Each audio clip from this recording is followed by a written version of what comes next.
AI isn't replacing people because it's smarter. It's replacing people who refuse to rewire. Let me show you what's going on in your brain.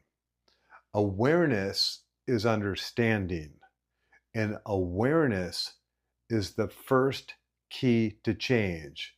So, what is your ego's primary purpose? Are you aware of that? And 95% of the people are not aware that your ego's number one job is to keep you alive. It is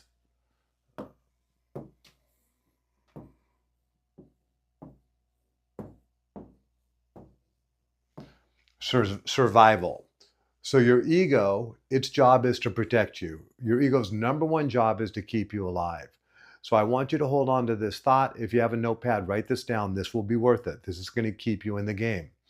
So my ego's number one job is to keep me alive, and your ego's number one job, primary purpose, is to keep you alive. The ego wants to be right. The ego wants to be right because it wants to survive. So the ego has a necessary trait where it doesn't like to be wrong. Have you ever heard the saying, would you rather be right or married, or would you rather be right or rich, or somebody cuts off their nose in spite of their face? This is the ego's need to be right, because if it's wrong, it doesn't see itself as valuable. Now, every ego thinks it's right. You could say every human being has an ego, so every human being thinks they're right, and there's approximately 9 billion of us on the planet.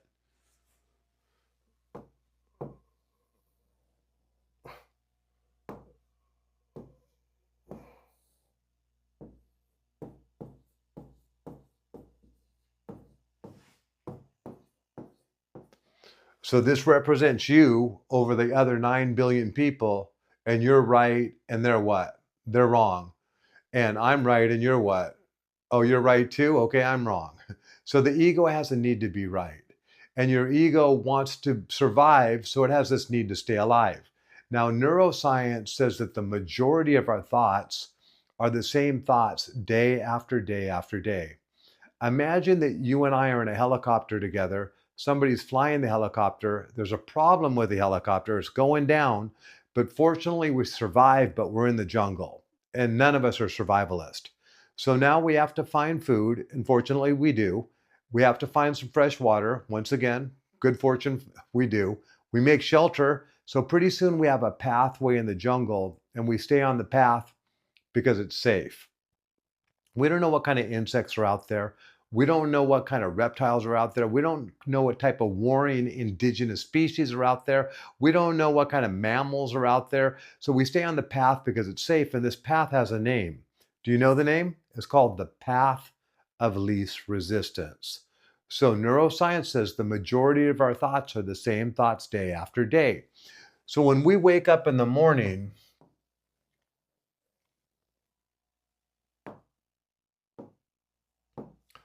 our brain jumps on the path of least resistance.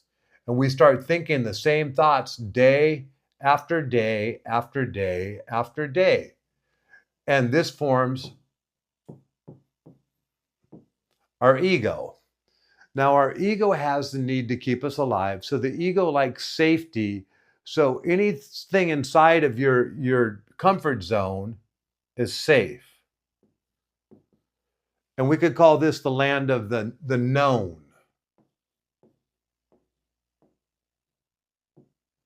The land of the known inside the ego. The ego does not like the unknown, so it doesn't like to go out in the jungle because it could die. It could get snapped by a snake, snapped by an arrow, anything. We could get taken out in the jungle. So the ego likes to stay on the path of least resistance because it's safe.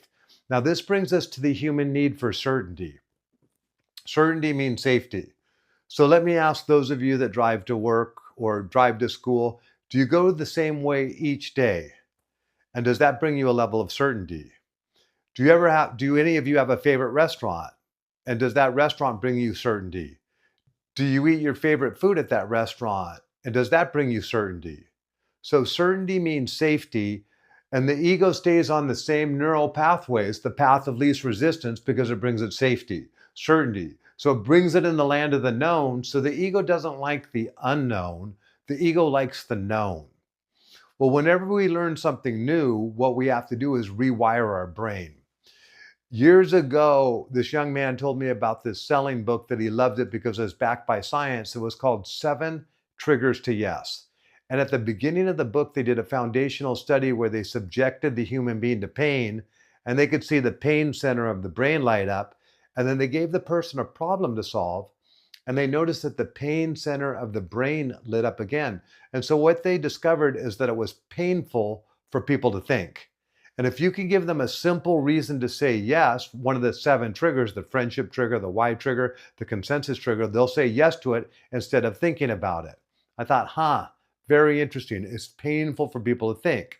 Now, many years ago, I bought a speed reading course from this savant named Ed Straker, and he said, whenever you learn something new, we go through a period of frustration. So you have to accept the period of frustration. Whenever I train a class, they're going to go through a period of frustration.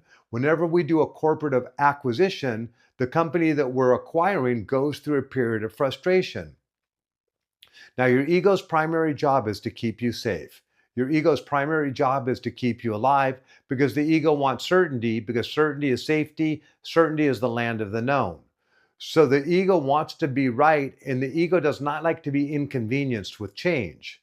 So what most human beings do is resist change. Well, you cannot resist change on the planet today, ladies and gentlemen, people. You cannot resist change because there's nonstop change being forced on us right now. So the more adaptable you are in this world, you will survive better. The people that are the most adaptable will survive better. Let me ask you an adaptability question. Who do you think will adapt better? The person with the fixed mindset or the open mindset or the growth mindset?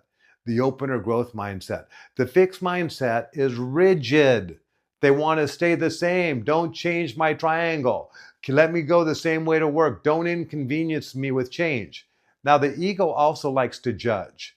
Would you like to be better at influence? Well, whenever you judge somebody, you lose influence. The ego's job is to constantly be judging to make sure that you survive and protect. Now, the ego also wants to be right, and the ego does not like to be inconvenienced with change. So the ego does not necessarily like to learn new things unless it's forced to. And we are being forced to learn new things as a species. So then what happens is we can resist it. And this goes to the famous saying, what you resist persists. So most human beings don't like change. Their ego doesn't like change because their ego wants certainty, and certainty is safety. It wants to live in the known.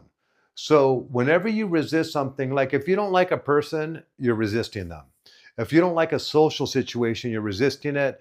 If you don't like learning something new, you're resisting it. And what you resist persists. Now, here's another saying where attention goes, energy flows. Where attention goes, energy flows. So whatever you're giving your attention to, if you look at that like it's water, and if you look at the energy like it's fertilizer, what happens if you water and fertilize a plant? It'll grow. What happens if you water and fertilize a thought? It will grow. What happens if you water and fertilize what you're resisting? If you're resisting it, you're giving it your attention and your energy, it persists. So the opposite of resistance is acceptance. Whenever you learn something new, you're going to go through a painful adaptive period. So you want to accept frustration, because whenever you learn something new, you're going to be rewiring your brain. So whenever I go to these corporate acquisitions and I have a chance to communicate with the people, I have them say, I accept frustration. Or even in the classes I train, I accept frustration. Because whenever you learn something new, what you're doing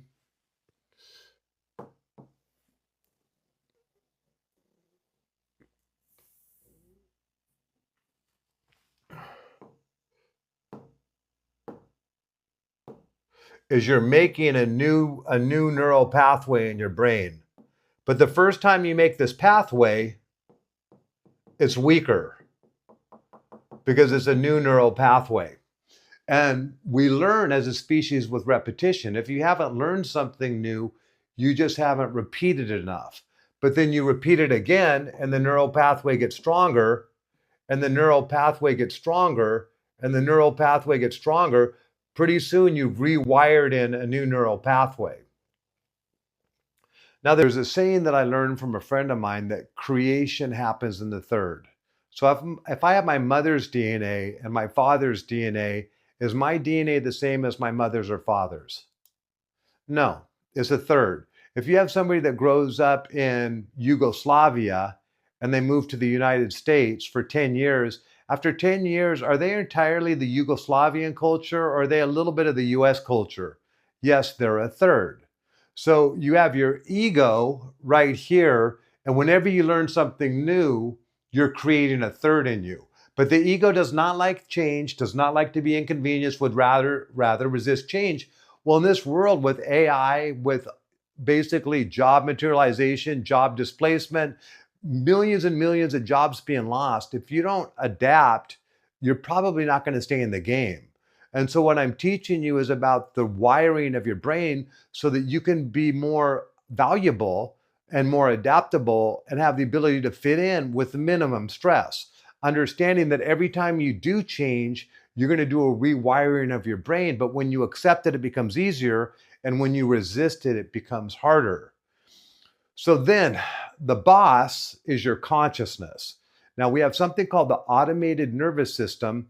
So do I have to make myself breathe or do I just breathe on my own? Yeah, very, very efficient. Do I have to make my heart beat or does it beat on its own? Nope, does it on its own. Do I have to make myself think or do I think on my own? Nah, I can just think negative thoughts all day long with zero effort. Pretty impressive. So automated autonomic nervous system. Now breathe in and out and control your breath. And what controlled your breath? And that was your consciousness. What was that? Your consciousness. Now sit upright and give me your best fake smile. And what controlled your body language? That was your consciousness. Now think about a moment in your life that was magical, fantastic, lovely, fun, joyous. Go ahead and think about it. It could be with a family member, it could be with a lover, could have been an accolade you received, could have been something you did that just really made you feel good. And what controlled your thoughts? And that was your consciousness. And you want to make your consciousness the boss. You want to make your consciousness the what? The boss. So who's the boss? That would be you. So when I train audiences, I have them say, who's the boss? And they say, I'm the boss. Who's the boss? I'm the boss. Now here's a question for you. Are you running your emotions or are your emotions running you? Do you own your cell phone or does your cell phone own you? Are you running your thoughts or your thoughts running you?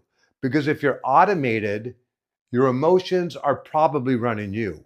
If you're automated, your thoughts are probably running you. If you're automated, your cell phone probably runs you.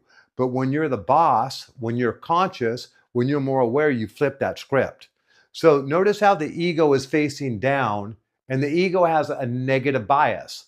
So if you have 100 fantastic experiences in one day, 100 fantastic experiences, and you have one negative experience, if you're in your ego, before you go to bed, which are you going to think about? The positive or the negative? The negative, because the ego's job is to what? Protect you, keep you alive, survival. So it's more important for the ego to focus on the one negative thing than the 100 positive things, than the 100,000 positive things, than the million positive things. So how many times when you demonize a person and you're in your ego, you're missing all the beauty in your life? Oh, every day. Okay, so we do want to flip the script. Now notice how the triangle is facing down. Now when you're conscious, you have choice of perspective. Because when you look at, like, say your boss or a coworker makes you angry, a toxic person makes you angry, and so this represents their head and they have real estate in your head. So there's nothing more important than the people you love. There's nothing more important than your family. Okay, you want to be present with them and love them, but I'm angry at my boss, so I'm in my head, and where attention goes, energy flows. I'm feeding it and water fertilizing this. So the more you think about it, you're etching it, and you want to catch it before you etch it. So when we're in our ego, we're going to focus on the one negative thing, and we're not going to be with the people that we love the most. We're not going to be fully present because we're in our head because we need to figure this out for tomorrow. So awareness, consciousness is the first key to change. If you're not aware that your ego defaults to the negative, if you're not aware that the brain fights change because it wants certainty, because certainty means safety, you have a problem. So when I say creation happens in the third, there's two of you in there. There's your consciousness and your ego. Ryan Holiday wrote a book that the ego is the enemy. The ego is not the enemy. The ego is your friend, but the ego can sometimes want to cut off the nose in spite of the face, or would rather be right than married or right than rich, because the ego has this need to be right because it wants to survive. The ego wants to stay the same, and the boss wants to build something new. The only question I have for you is who's running your life?